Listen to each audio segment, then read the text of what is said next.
over the past few years, Disney has been struggling. Yes, they've had plenty of wins, but they've also had a ton of major losses. And now we're finding out that apparently Disney has lost over 30% of its audience due to the embrace of divisive identity politics. I have a few different things to show off, but before I get into the topic, if you enjoy the content I create, check out the links in the description, join the community in my live streams, and consider supporting through Patreon or YouTube memberships. Now, Disney has done a lot of severe damage to a lot of the franchises that they have. Look at what they've done to Marvel. Look at what they've done to Star Wars. It is sad to see the state of some of these once amazing franchises and these once amazing movies that they could have continued on but decided ultimately not to get rid of some of these iconic characters in order to make way for a brand new young, primarily female cast of characters, like in Star Wars with Rey,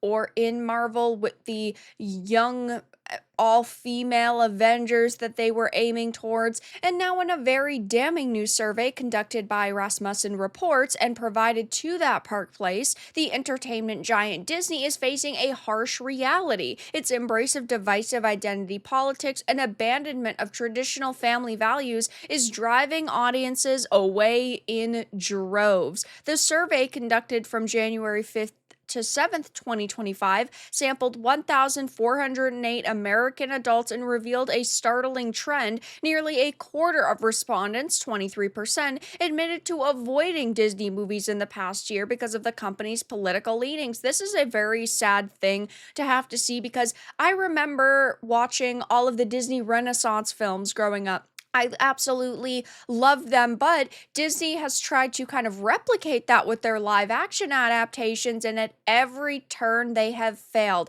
They have had a few pretty good ones or successful ones, like The Lion King. Even though that's like 95% CGI, they still like to clarify it as a live action.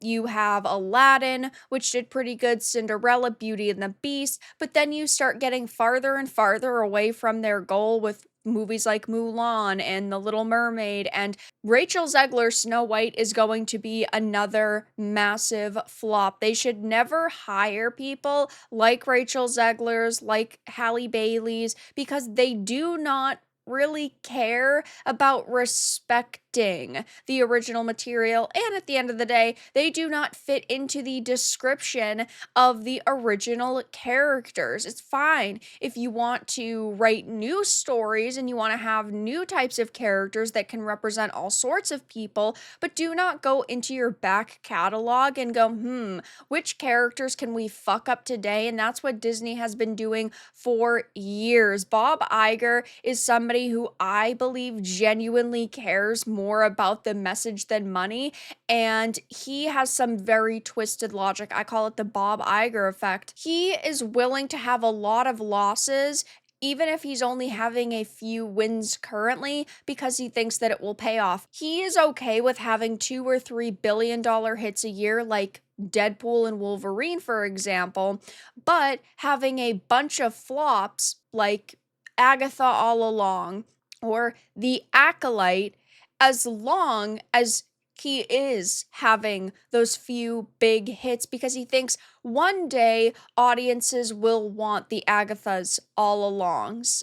One day, they will want the Acolytes. They will want that woke content. So we are going to have the biggest back catalog of those types of movies and TV shows for when audiences actually come around to this idea. But newsflash, and something that I'm surprised he hasn't learned by now, that's never going to happen. People are rapidly rejecting this ideology, and it's not going to stop anytime soon. And financially, they still are struggling, even though they do still have some bigger hits per year. It says, though, on the surface, Disney might take solace in the fact that 68% of respondents said they had not avoided the company's movies. However, when scaled to Disney's reported streaming audience of 157 million subscribers for its ad-supported tiers among Disney+, Hulu, and ESPN+, the implications are staggering. If 32% of that audience, approximately 51.8 million people, chose not to watch Disney films due to politics, the financial losses are enormous.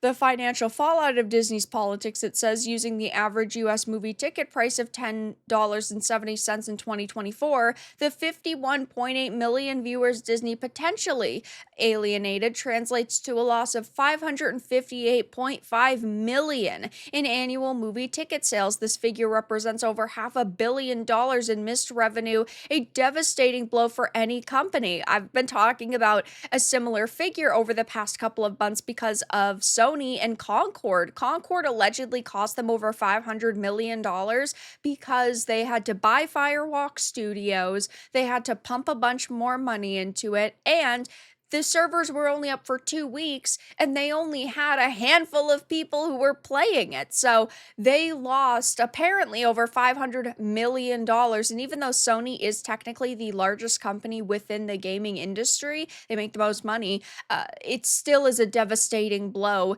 even for them. And that's why we continue to see companies like that put out remakes and remasters and reboots. And Disney's doing the same exact thing with the live action adaptations. And we don't know what they're really doing right now about Star Wars movies. There's been a bunch that have been greenlit, some that have been canceled, some that seem to be in development hell, and I don't think that they really know what direction to take most of these franchises in. And I say this all the time, I think that they need to stop for a few years. I think they need to stop, they need to reevaluate, and I know it would cost them a lot of money, but I think in the end, it would still make them more money than they lost, because if they can come up with a plan to make something as big as like Endgame or Infinity War again and have a clear plan and they're taking audience feedback into account, it could pay off. But we know Disney, they don't care about what we have to say. But looking at some of the other news surrounding Disney,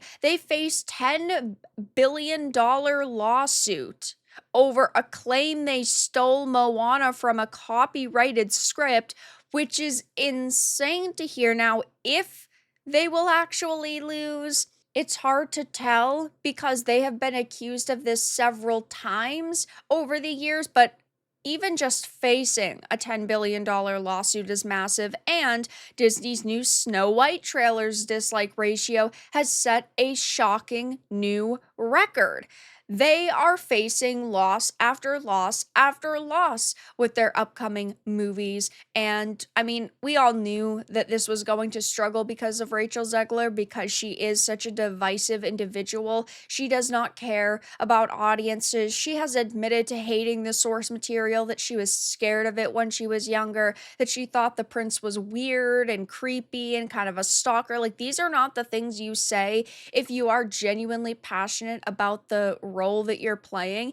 At least Holly Bailey never did that. Yes, she talked about how she faced racist attacks because I'm sure Disney told her to, but at least she never came out and said things that would lead to massive boycotts, because she basically said F fans. And they're also facing Gina Carano lawsuits. She got another big win against Disney as the court rejected Disney's attempt to block Discovery as it appeals to dismiss the case. So they are trying their best at every turn, and they are facing a lot of problems right now. So I'm sure going into the new year, hearing this news for Disney is pretty devastating. I will be keeping my eye on it, but things are not looking good for them. And honestly, I couldn't give a fuck. They are not creating content that resonates with me anymore. They are not creating content that resonates with a lot of people anymore. And if they had given up the identity politics, they could have maybe stood a chance, but they didn't, and it's not turning out well for them. But that's all that I really had to discuss in this video. Let everyone know your thoughts in the comments below. If you enjoyed this, give it a like, and if you didn't, give it a dislike. I appreciate your support either way, but I'll talk to you all again in the next video really soon.